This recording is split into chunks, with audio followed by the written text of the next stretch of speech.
ఇక జల ప్రాజెక్టు విషయంలో తెలుగు రాష్ట్రాల సీఎంలు ఇద్దరూ కలిసి మాట్లాడడం శుభ పరిణామమని సీనియర్ నటుడు ఆర్ నారాయణమూర్తి అన్నారు.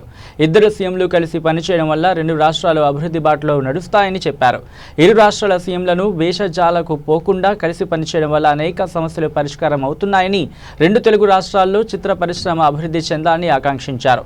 పార్టీ ఫిరాయింపును వ్యతిరేకంగా రాష్ట్రపతి వెంకయ్యనాయుడు మాట్లాడుతూ ఎందుకు బీజేపీ దాన్ని పట్టించుకోవడం లేదని అన్నారు. ఇతర పార్టీల వాళ్ళు వైసీపీలోకి రావాలనుకుంటే రాజీనామా చేసి రావాలని చెప్పిన జగన్ మాటలు ఆచరణీయమని అన్నారు. కాబట్టి అది కరెక్ట్గా, ఎందుకంటే అన్ని ఉద్యమాలు అందరూ యాక్టివ్గా పాల్గొంటారు. ఇది అద్దాల మేడ, అందరూ ఉద్యమాలకు వచ్చేస్తారా అండి? అద్దాల మేడ. కానీ అది కూడా మీరు అర్థం చేసుకోవాలి. ఈవేళ నేనేం కోరుకుంటున్నానంటే, ఈవేళ రెండు రాష్ట్రాలు విడిపోయిన తర్వాత నిన్న మొన్నటి దాకా ఓ ఉప్పు నిప్పులాగా ఓ ఇండియా పాకిస్తాన్లో ఉన్న మన ఆంధ్రప్రదేశ్ మన తెలంగాణ ఈవేళ ఆ దశ పోయి మొన్న కాళేశ్వరం డ్యామ్ ఏనాడైతే కేసీఆర్ గారు స్టార్ట్ చేసినప్పుడు ఎగువన మహారాష్ట్ర సీఎంని పిలిచారు, దిగువన మన ఆంధ్రప్రదేశ్ సీఎంని పిలిచారు. ఇద్దరిని పిలవడమే కాకుండా వాళ్ళతో ఓపెన్ చేయడమే కాకుండా ఆ కార్యక్రమం అయిపోయిన తర్వాత మన సీఎం గారితో కూర్చొని అనేక లక్షల క్యూసెక్కుల నీరు వృధాగా సముద్రం పాడైపోతుంది, అలా కాకుండా ఎక్కడికైనా మన డ్యాములు కట్టుకోవాలి, మన తెలుగుదేశం బాగుండాలి, మన ఇద్దరు అన్నదమ్ములవి ఒకళ్ళమే మనం అని ఇద్దరు సీఎంలు కూర్చొని ఒక అభిప్రాయానికి వచ్చి ఎంత గొప్ప సుహృద్భావానికి వాతావరణం కల్పించారండి. భావజాలం 8 భావజాలం పోయి అందరూ ఒకటే భావజాలం తీసుకొచ్చారు. So I'm saluting both CMs. ఒక మాట both CMs. Same time Polavaram dam విషయంలో తెలంగాణ గవర్నమెంట్ ఆ రోజు అనేక దావాలు పెట్టింది. ఆ దావాలన్నీ కూడా మేము ఉపసరించుకున్నాం కేసీఆర్ అని చెప్పారు. Hats to him. సో అలా మనం ఆ రకంగా ముందుకు వెళ్దాం. చెప్పండి. ఇప్పుడు ప్రత్యేక హోదా కోసం తెలుగు చలనచిత్ర సీమ ఎందుకు ముందుకు రావట్లేదు? ప్రజల తరపున ఎందుకు పోరాటలేదు? తమ్ముడు, ప్రత్యేక హోదా కోసం నేను ఇదే విషయంలో చాలా వీడియోలో నన్ను అడగండి. నేను పాల్గొన్నాను లేదా? శివాజీ గారు పాల్గొన్నారు లేదా?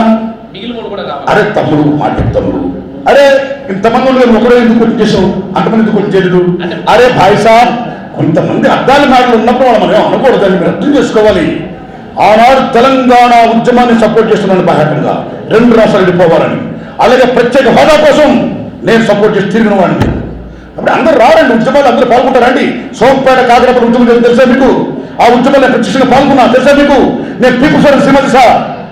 కానీ ఉద్యమ నేపథ్యాలు ఉన్న వాళ్ళు వస్తారు. హీరో కృష్ణ గారు దయాంధ్ర ఉద్యమం సపోర్ట్ చేయరా? ఎన్టీ రామారావు గారు సమైక్య ఉద్యమం సపోర్ట్ చేయరా? మరి అందరూ చేశారా? కాబట్టి అందరూ అనొచ్చు మనం. అరే వాళ్ళు యాంటీగా చేయలేదా? అరే వాళ్ళు అర్థాలు మాట్లాడుతున్నారు, వాళ్ళు బతుకాలు పోతున్నారు. By let them, they are giving best entertainment to you, right? Put salute to them. ఆ సినిమా సార్ ఉదయభవనం పరిచయం చేశారు. అది ఎర్రసైన్యం పరిచయం ఉదయభవనం, ఎర్రసైన్యం. ఎస్ సార్, ఇప్పుడు ఈ సినీ ప్రయాణంలో వారసులు మీరే నా వారసులు. వారసులే ఉంది. నేను వారసుతో రాజుగారికి యాక్టి. ఇక్కడ వారసులే ఉంది. ఎవరికి అర్హత ఉంటే వాడే గొప్పోడండి.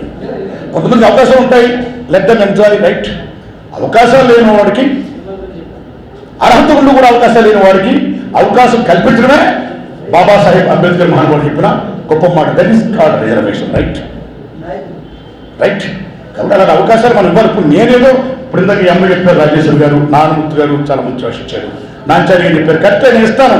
దాన్ని కూడా కారణం తమ్ముడు మీరు దానికి చెప్తున్నాను. నేను నా సినిమాల్లో అర్ధరాత్రి సొంతం